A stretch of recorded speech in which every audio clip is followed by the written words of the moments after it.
Let's now go over to our Kim Ji-yeon at the News Center for further details on this incident. Now, Ji-yeon, there's been a lot of talk here in Korea about the series of text messages that have been delivered to family members of victims since the ferry went down, raising hopes of finding survivors. But there's apparently more to that story, isn't there? Kwon-young, there is. Local authorities have confirmed that some messages sent from the missing were received at around midnight last night, some 15 hours after the ship started sinking. The messages said they were alive, which is raising hopes more survivors will be found. But we must note that there's a strong possibility these messages were sent earlier than that and were just delivered late due to heavy data.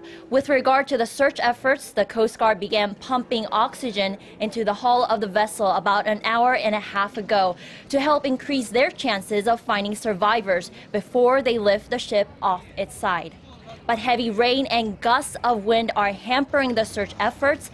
Heavy machinery being used for the rescue operation was swaying back and forth due to the winds, and that along with strong ocean currents are dropping temperatures of the waters around 10 degrees Celsius as of this afternoon.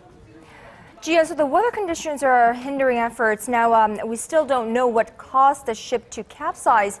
There is, of course, speculation that the ferry might have hit a submerged reef or rocks, or that it may have made a swift turn for some reason. What do we know about what may have happened?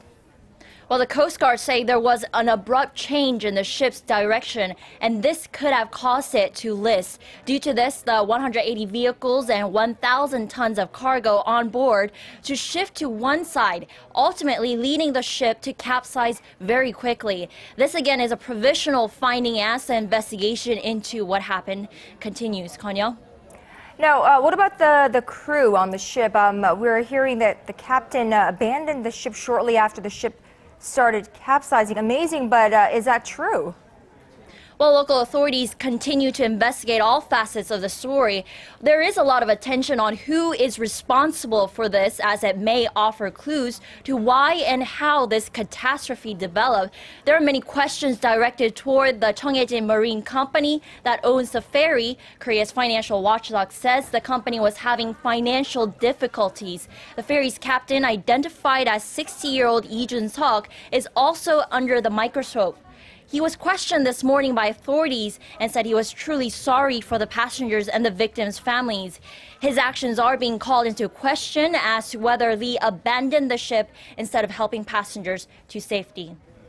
Well, certainly there are a lot of questions to be answered, but right now we're simply hoping that search and rescue teams find survivors in what's turned into one of the worst disasters this country has seen in a very long time. Thank you, Ji-yeon, for that.